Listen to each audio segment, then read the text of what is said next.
I'm Jesse Lubinsky. I'm Donnie Piercy. Hi, I'm Jeffrey Heil, hosts of the Partial Credit Podcast, a part of the Education Podcast Network. Just like the show you're listening to now. Shows on the network are individually owned and opinions expressed may not reflect others. Find other interesting education podcasts at edupodcastnetwork.com. Hey, welcome back. Steve here, and today I'm talking with George Stevens Jr.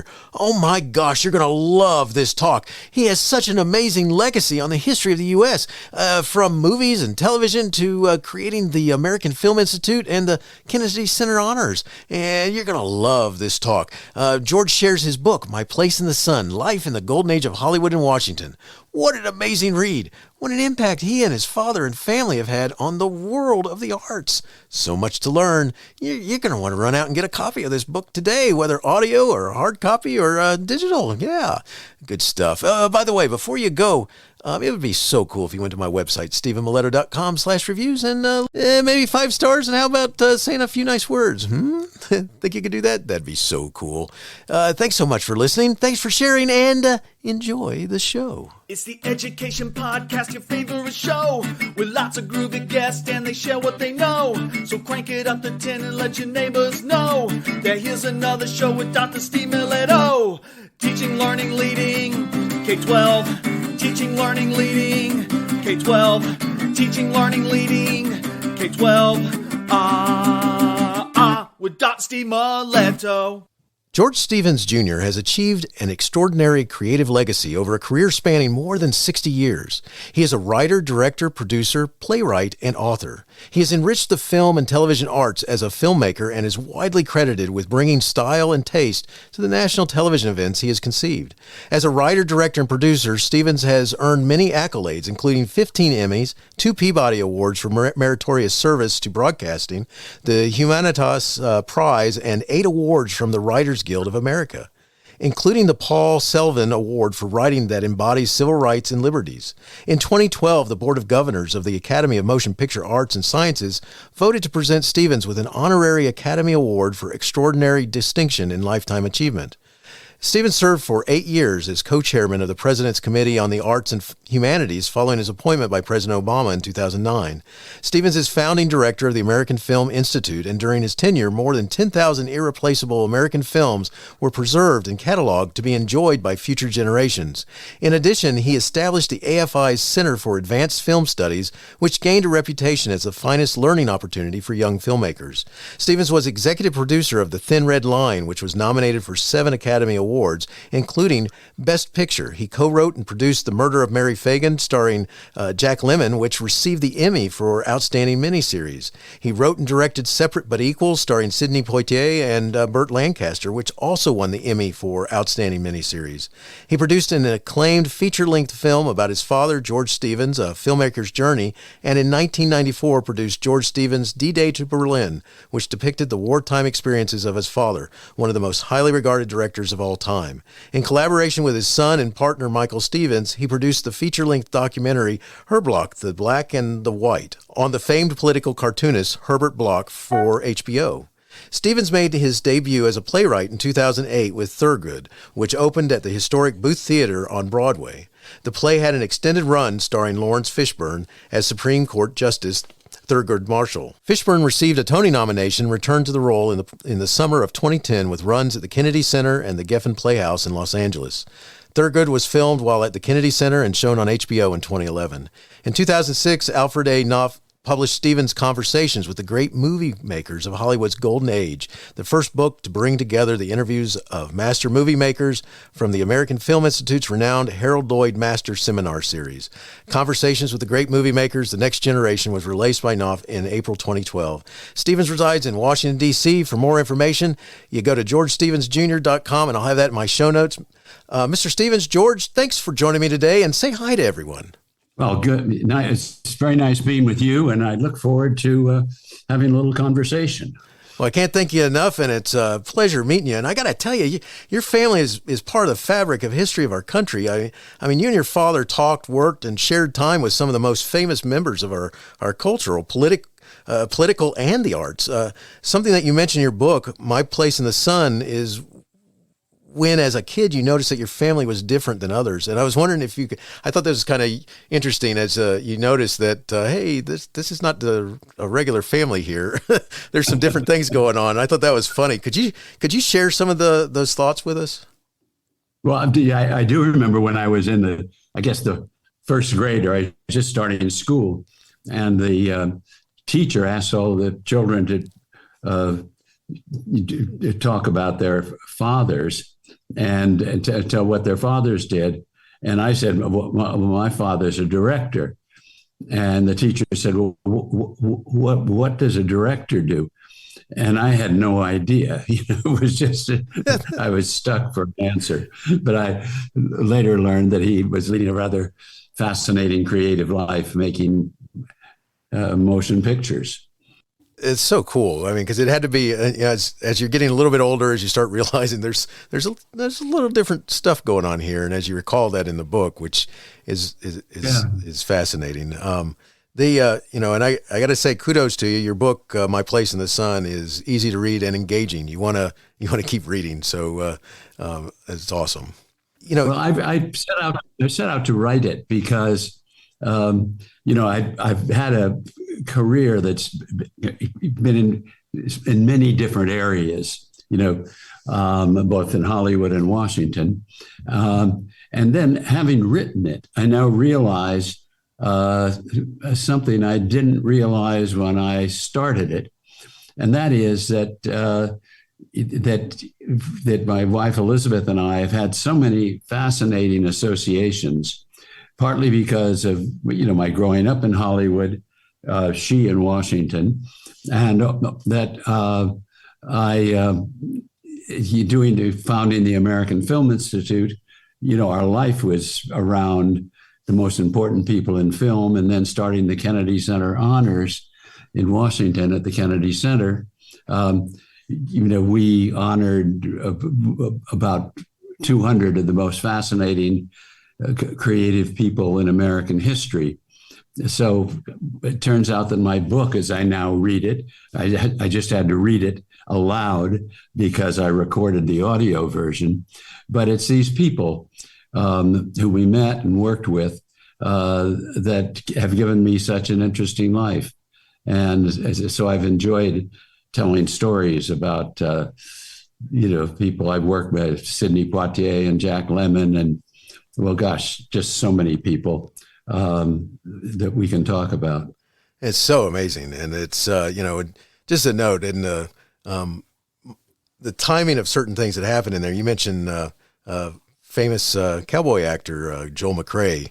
And I actually, my life ran into him in the 80s, where you're talking about how he had come to Washington and a couple different things. And I was like, now that's interesting, because I was in New Mexico and actually got to know his son and his wife and his family, because I was friends with his granddaughter. And it was just, when I read that name, and I was like, oh, this is cool, because I've since seen lots of his movies and stuff, but at the time I didn't know who he was. And I didn't know actually who I was meeting, which I found out the next year. But anyway, it was cool. As you see the different people, like you said, and we'll get into some of that in just a minute. One of the things, your father directed some of the most memorable films from the golden age of Hollywood: A Place in the Sun, Shane, Giant, and more. A Place in the Sun has a special place in history. I was wondering if you could talk about that. Yeah, well, I'll tell it from a personal standpoint. My father was away at war for 3 years. He headed combat photography for General Eisenhower for the D-Day invasion and the war in Europe. When he came back, I started to work with him, and just one summer I needed a job after graduating from high school. And he said, I want you to break down Theodore Dreiser's An American Tragedy, a great American novel, and put it in all the characters and details in 2 notebooks.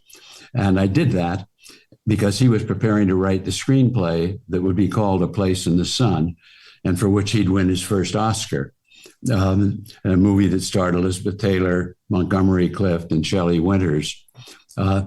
And that was really my first sort of serious introduction into the movie world. And an interesting aspect of that is in 1952, I went to the Academy Awards with my father, and we sat next to one another. And the winner from the previous year for Best Director, Joseph Mankiewicz, came on the stage to announce the nominees for Best Director. And it was John Huston for The African Queen, William Wyler for Detective Story, Vincent Minnelli for An American in Paris, Elia Kazan for A Streetcar Named Desire, and George Stevens for A Place in the Sun. Well, George Stevens won that night, but driving home, I'll never forget it, the Oscar was on the seat between us. I must have been about 17 or 18. And he looked over at me and he said, "We'll have a better idea what kind of a film this is in about 25 years. And he was talking about the test of time. And he realized, having grown up in the theater, that great art is not how it's received this year, it's how it's received over time. And that's one reason I call the book My Place in the Sun, the life in the golden age of Hollywood and Washington, because that was such an important film in his life and mine. I appreciate you telling that story, and it's such an interesting, as you recall things that are happening and you talk about them, and it gives you a better feel for the movie and such. And I would think that he was feeling pretty good about 25 years down the road after that. He's realized that it definitely. Well, just a couple of years ago, A Place in the Sun celebrated its 70th anniversary. It's still regarded as one of the great films, and it's seen often on Turner Classic Movies and streaming. Yes. What's so cool? Shane was another movie that he did. It was a Western, and most people know the ending of it as the little boy is wanting Shane to not go away and return. And you recall by the way, a very funny story in there about the dog and the character that's being buried, and the dog won't have anything to do with it. Which now it's funny rewatching that scene and stuff like this now, knowing that information. But Shane was a little bit different as a Western too, the Westerns that came prior to it. What was it that, can you talk a little bit about what made it different?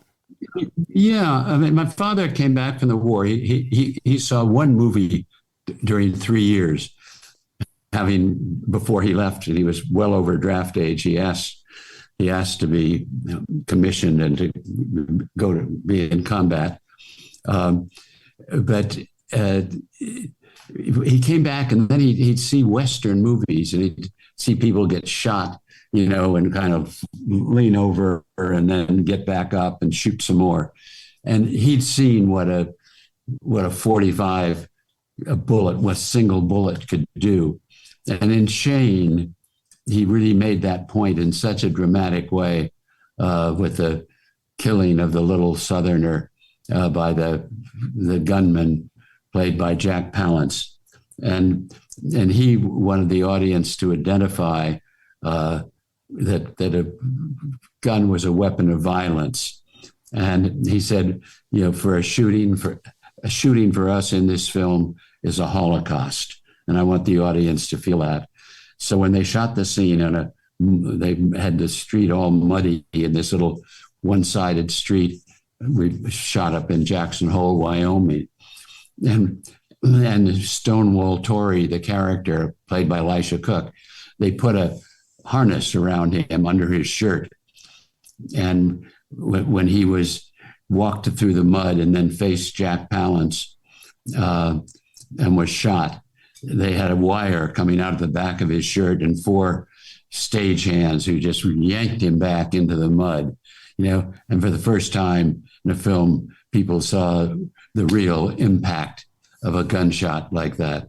Wow. And it really became a kind of a transforming thing. And it was a basis, one of the reasons he made the film. That's awesome. That's because, if you watch a lot of the early Westerns, some of them in the fight scenes, the hat stays on the head. And, it's like Yeah. Yeah, a little different from some reality there, but Yeah. cool stuff. Well, I love the stories that you recall about those. And one of the stories that you tell, by the way, and we're going to come back to your father in World War II, but I got to share this one because you talk about you must have had such jealous friends because you created a friendship with Elizabeth Taylor and actually took her to dinner in a car and driving out and about. And I mean, can you just tell us a little bit about the beginning of your friendship with Elizabeth Taylor that continued? Well, my first year in high school, they had started filming A Place in the Sun. Actually, my second year, and I went over to the studio on a Saturday to visit when they had just started shooting, and was on a sound stage. And my father was there. He was working with Elizabeth and Montgomery Clift on a scene, and I was introduced to Elizabeth.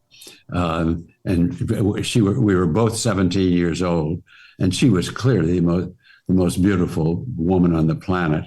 And then when they broke for lunch, to my great surprise, she came over and said, "Would you like to go to the commissary?" So I found myself walking down the studio street with this extraordinary young woman, and we went into the commissary, and I followed in her wake, and we sat down, and everybody was kind of looking at her as she entered, and we had. She said, "What would you like?" And I said, "Well, I kind of paused, and she said, 'Well, I'm going to have a hamburger and a chocolate milkshake.' And I said, 'That's fine. Let's do that.' And so I had that wonderful experience, and I was able to go back to Occidental College, where I was studying to a degree, and tell about my luncheon with Elizabeth.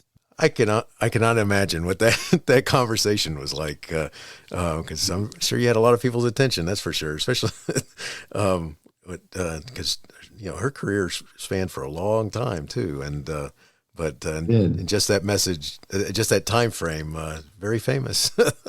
And later, I had the opportunity of presenting Elizabeth with the American Film Institute Life Achievement Award for her career in film, and also honoring her at the Kennedy Center Honors.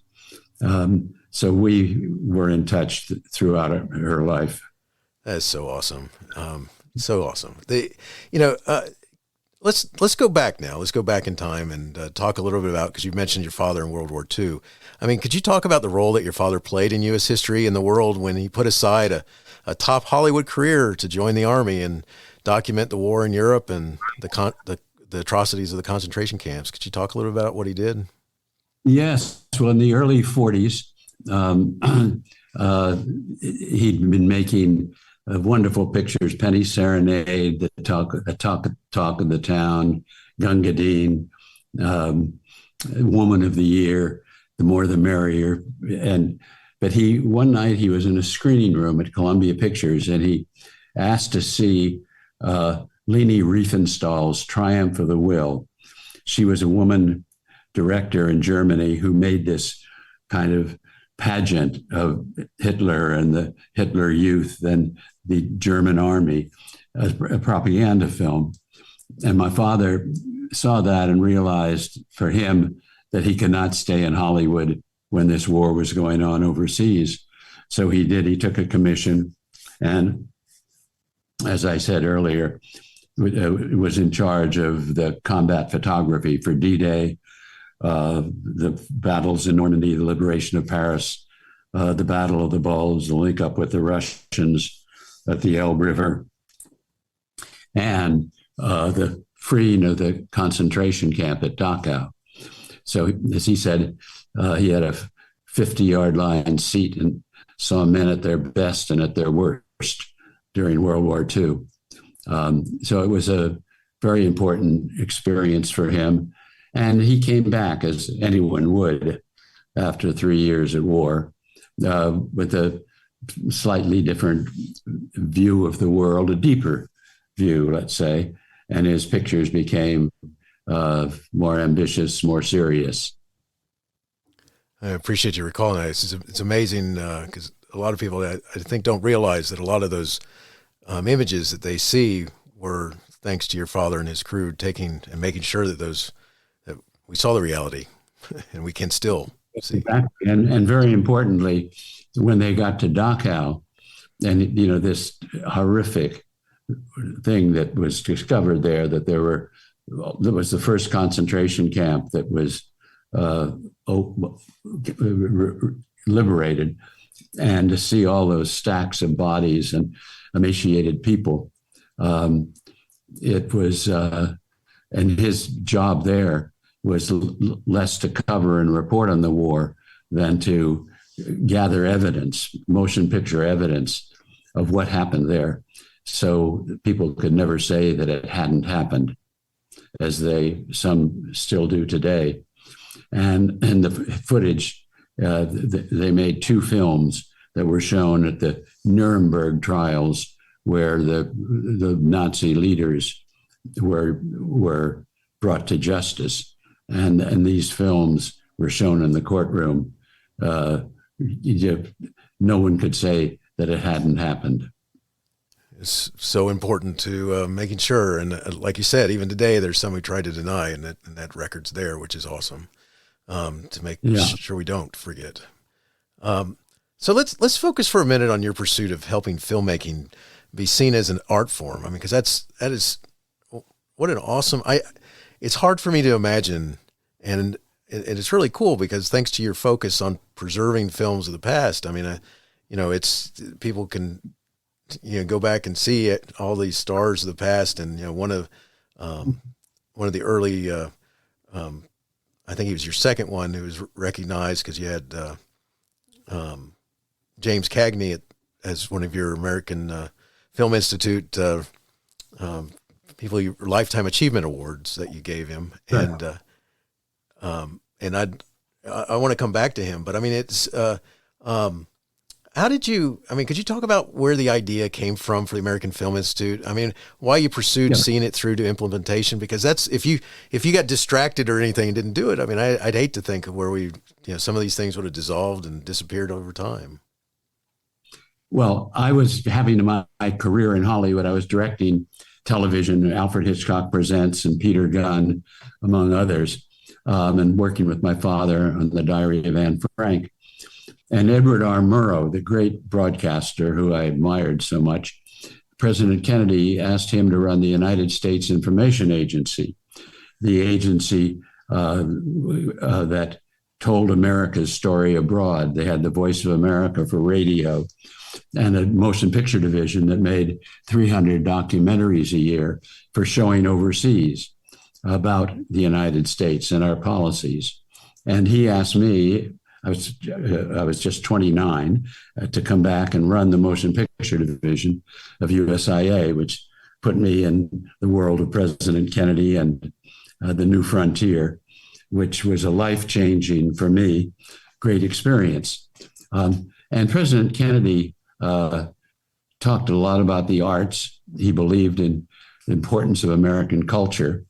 And when the National Endowment for the Arts was started, it was the first public support for the arts.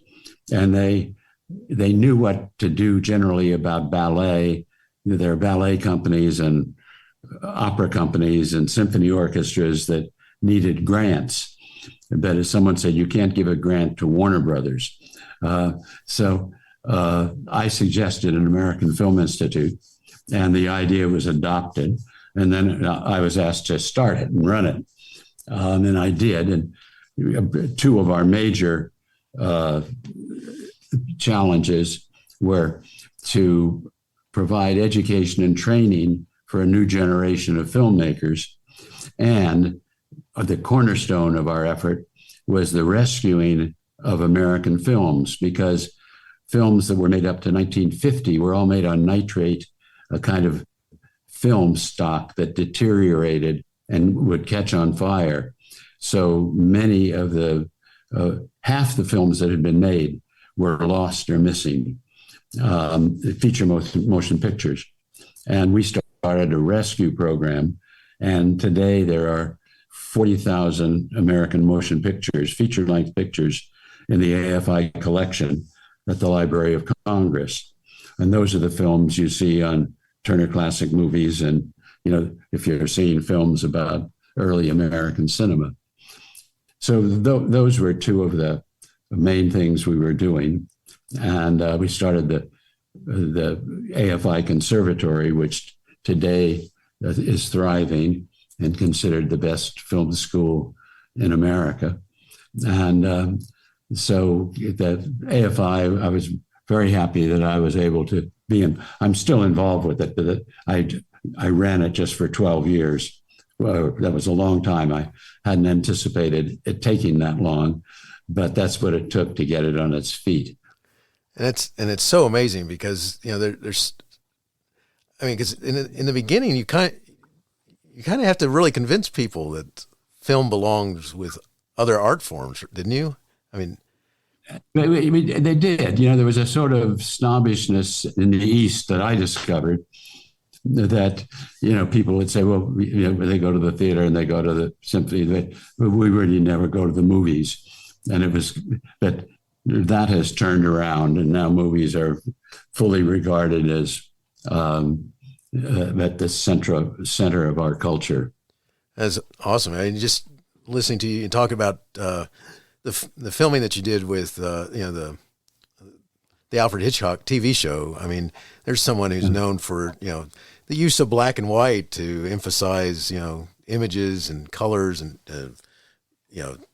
thoughts and all that sort of stuff. And that's cool. That it's hard to believe that all this stuff could have disappeared if you hadn't saved them.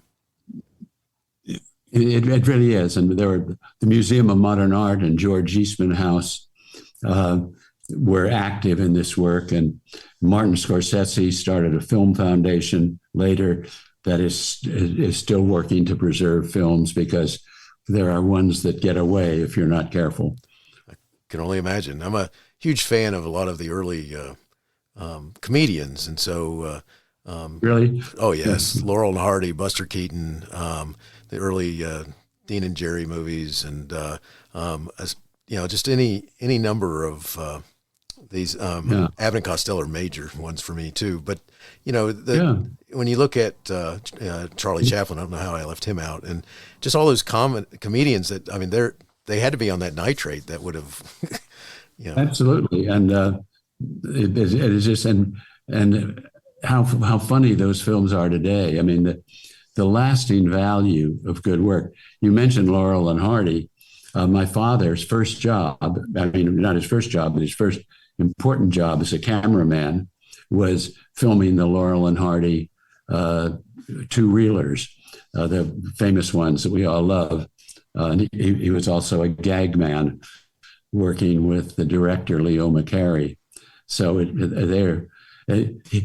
he said that it was Laurel and Hardy, Stan and Oliver Hardy, Stan Laurel, that taught him that comedy could be graceful and human. And if you see my father's comedies, Woman of the Year, The More the Merrier, The Talk of the Town, Astaire and Rogers in Swing Time, it's graceful comedy. It's not screwball comedy. The humor comes out of the characters. That's so awesome. That is, and it's cool that he was working with some of these biggies from the past. So I just amazing the impact there. Because some of that Stan and Oliver, they're some of it's so subtle. Even it's just a look that the one gives the other one. Exactly. I love it. All right. So, one of the things you mentioned just a minute ago is that, you and your family have spent time with some amazing historical personalities, Hollywood legends and political figures. My father was a huge fan of Jack Kennedy's, and I would hate it if I didn't ask you. What was it like to talk with Jack and Bobby? There's got to be, what's something that's like a favorite thought or memory about them that you might have? Well, President Kennedy just had such energy. And, Washington had never been like that and really has never been quite like it again. Just the vitality of the new frontier. He was such an inspiring figure, had such great humor. And he had this, it was a kind of poetry. He loved great language, and his speeches were aspirational, and both he and Bobby carried around a book of Greek. Each had a book of Greek poetry, and I wrote down one. President Kennedy said once. He said, in fact, he said it more than once. It was something he enjoyed, making the point that the ancient Greek definition of happiness, the fullest use of one's powers along lines of excellence. And I wrote that down, and then suddenly I realized that Ed Murrow and President Kennedy had given me Greek happiness. I was there in the government, having brought a lot of young filmmakers in to make these documentaries, which were gaining a great reputation. They called it the golden age of USIA filmmaking. And we were trying to do it with excellence. So President Kennedy just had that kind of resonance. And when the idea for the Kennedy Center Honors, the AFI, we had our offices in the John F. Kennedy Center for the Performing Arts in Washington, which is his memorial, and words carved on the wall. When I proposed the idea for the Kennedy Center Honors, I told the chairman of the Kennedy Center, I said, the idea is carved on your wall. And he said, well, how do you mean? And I said, President Kennedy's words. I look forward to an America that will not be afraid of grace and beauty, that will reward achievement in the arts the way we reward achievement in business or statecraft. And that was the basic idea for the Kennedy Center Honors, to acknowledge these people, nice, to reward them for their contribution to American culture. So to work with and be acquainted with President Kennedy was, actually a changing aspect in my life. I was influenced by him. That's awesome. I can only imagine. Over the years, you've earned 15 Emmys. I mean, could you talk about challenges to get commercial television to a level of high quality, and to get others to appreciate it? Because I mean, it's kind of always had that, not really accepted as being an art form also. So. Yeah. Well, again, being around my father, I was very, excellence and the test of time, those kind of attitudes. And so the kind of things I wanted to do bent in that direction. And so the idea is, how do you convince a television network or a television sponsor that something can be really uplifting or controversial, or purposeful, and get an audience? There's a tendency to aim at the lowest common denominator. And I was just able to persuade them, to do the AFI Life Achievement Award and the Kennedy Center Honors and some of the minis. I made 2 miniseries, both of which won the Emmy for the best miniseries. And so, I would say it's really having an idea of what you want to do and to believe in it, and to believe in it in a way where you can convince other people that it's worth doing. And so that was really my challenge. And I found people who were willing to accept it. That's awesome. It's because I can only imagine the kind of the battles that you're, because for a long time, a lot of the TV shows were, at some point had pies in the face, and the different types of comedy that would happen was kind of a certain level of comedy and entertainment type shows where you had, a little bit of everything going on at one time, as opposed to really telling serious stories and such. Yeah. Yeah. Well, but there was a lot of good stuff going on, but everyone who was doing that kind of work had to convince people to do something that was different. If it was Hill Street Blues or whatever, new idea that was tremendously successful. It took somebody taking a chance. That's awesome. Let's go back to AFI for a minute. When you think of the AFI, could you talk about the Lifetime Achievement Award? I mean, do you have part of these memories that you're most proud of? I mean, one of the story about you talking about James Cagney and something that he said, it just is amazing, as well as some of the other stories. But can you talk about the Lifetime Achievement Award? Maybe something you're most proud of in those awards. Yeah, well, that too was a new idea. That there were Oscars every year and awards for the movies of the year, but our idea was to honor lifetime achievement. Again, this phrase from my father, the test of time. And so we gave the Life Achievement Award not for what you've done this year or last year, but for your work over a career.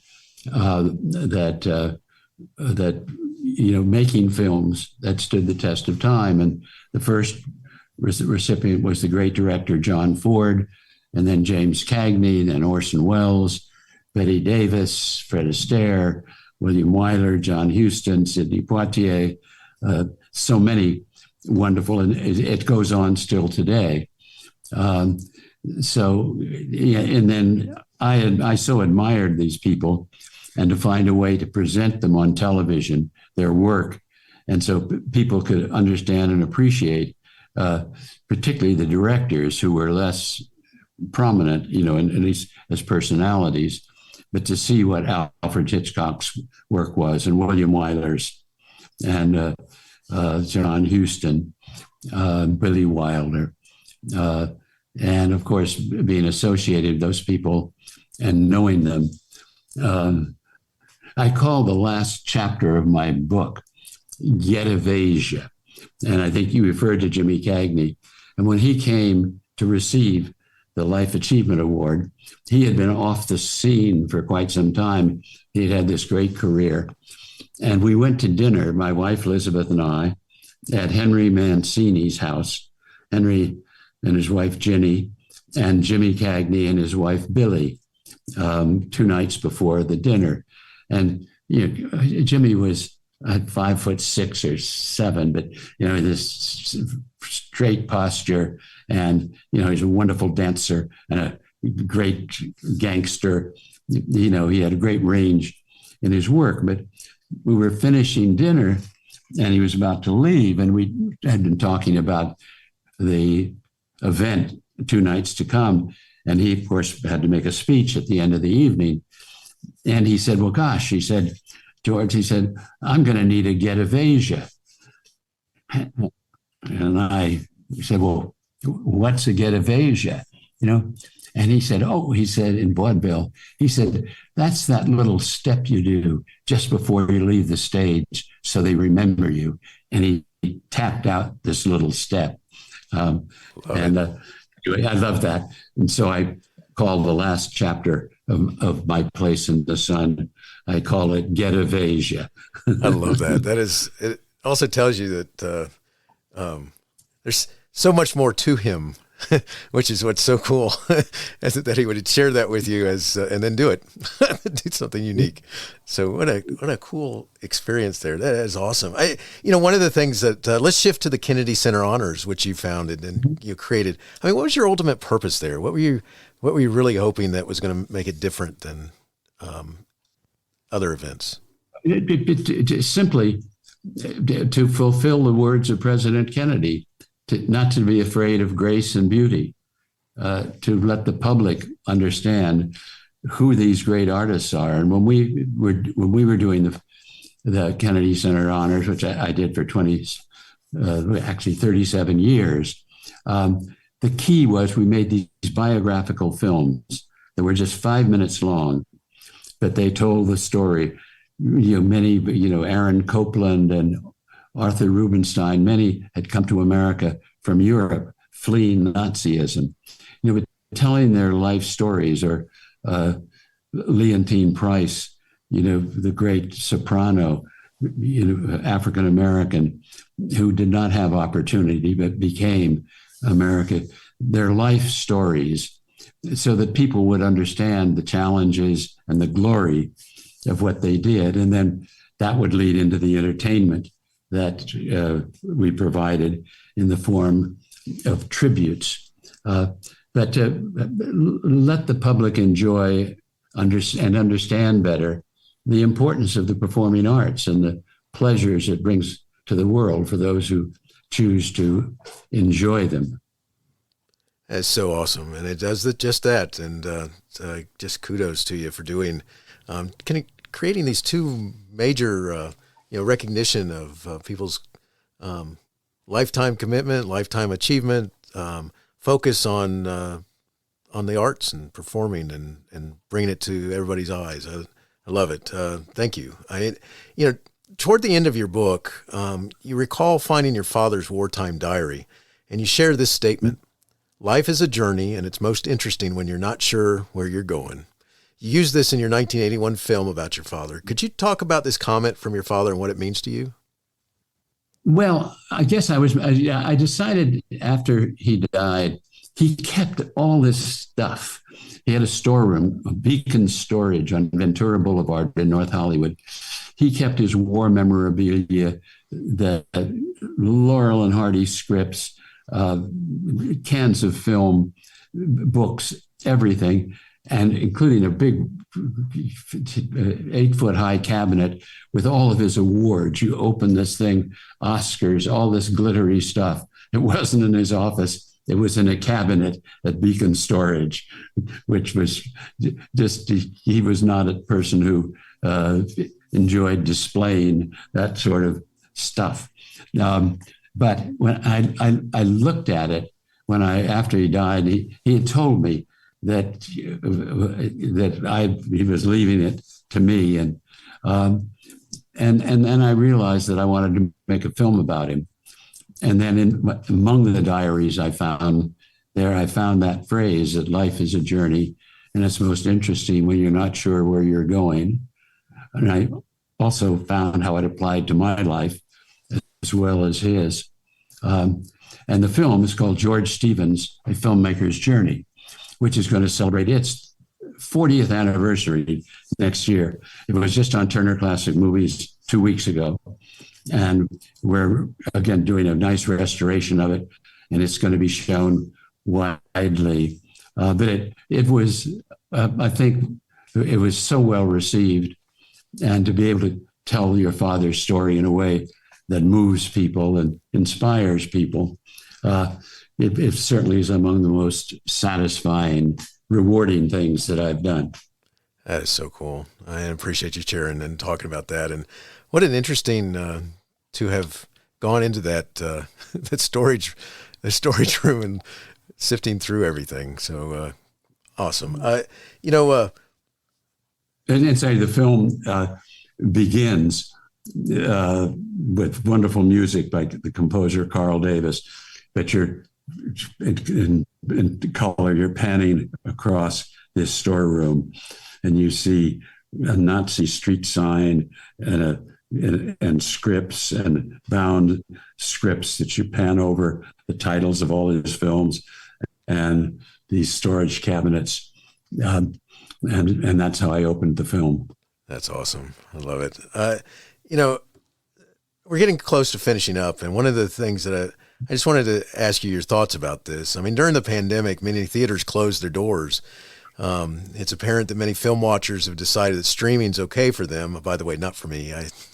I need to be with an audience and hear people react to what's going on. And, most recently I saw a film where they actually began it with the actors out of costume, out of character, thanking the audience for seeing a movie in the theater, which I thought was cool. Oh, what a good idea. Yeah. do you have any? You think the movie industry will recover from this, or any thoughts about where the future? Well, I think it's a big issue today. I mean, there's a strike going on because the writers feel that they are in this new world not fairly compensated, and they see the executives of the streaming companies making $50 million a year, and they're really finding it hard to make a living.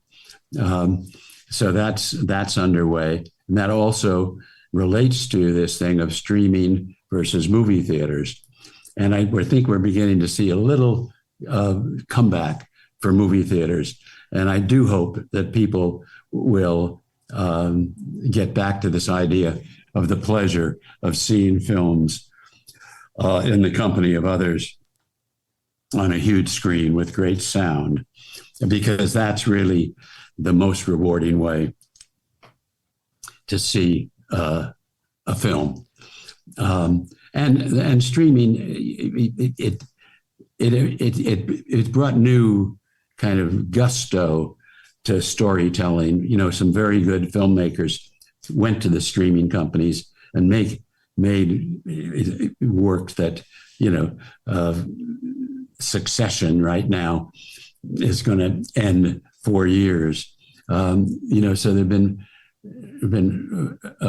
very good work done, and one of the benefits of it was that you could see films without interruption of commercials. You know, which can just make it so hard to watch a story that you have to then sit and wait for 3 minutes while they sell stuff. And now, unfortunately, streaming is saying, oh, well, we can do advertising too. So now they're going to have advertising. So, you know, it's always been the problem that the money people control filmmaking, and the great filmmakers have been the ones who've been able to stand up against that and make Lawrence of Arabia, or you just name your favorite movies. You know, that when my father was making films at Paramount, I remember they used to say, well, the audience has the mentality of 14-year-olds. Oh. And he didn't believe that. And he had respect for the audience. And I think all of the great filmmakers have respect for the audience. And, you know, then it's not just about money. So that tug of war is going to go on. And there are a lot of really talented people making films, and we're going to depend on them to have their way and continue to make films that respect that show a respect for the audience. That's so awesome. I'm so hoping. I mean, there's nothing better than, you know, to be able to see and hear, and because you can see the nuances, by the way, of what what they want you to see and stuff like this more when you're, you know, in an environment it's meant to watch the big screen, and to hear it, and you know, and there's nothing better than some scene that happens that makes the audience gasp or cheer because you weren't expecting something, or feel what was going on. You know, there's just so many of them that it's just a lot different if you're sitting there watching it on a screen in your living room. And as you suggest, with people around you who are discovering it with you, and somebody may get the joke before you do, you know, and cause you to laugh. So, no, it's definitely something we want to preserve in American life. Oh, you have that right. Oh, so right. You know, George, one of the places that I'll have in my show notes is I'll have your website, which is George Stevens, Jr., so for junior.com.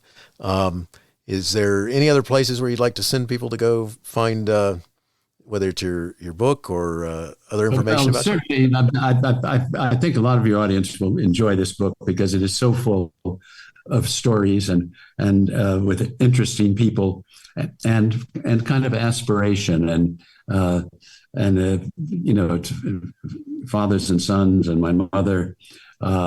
It's stories that people relate to, and it is called My Place in the Sun. life in the golden age of Hollywood and Washington. And it's set Amazon and bookstores and Audible, and whether you want to read it or see it digitally or listen to it. So there are lots of options, and I invite people to enjoy it. Thank you so much. This has been a pleasure, George, talking with you. I can't thank you enough for just the impact that you and your family, your father, everybody had on us. I mean, your book, My Place in the Sun, the Life in the Golden Age of Hollywood and Washington is a must read. If you want to know something about U.S. history, oh my gosh, this is the book and the stories. Just a note, there's nothing better than like one of the stories that you tell, which I won't go into detail, but where you're worried that you hung up on Orson Welles. Which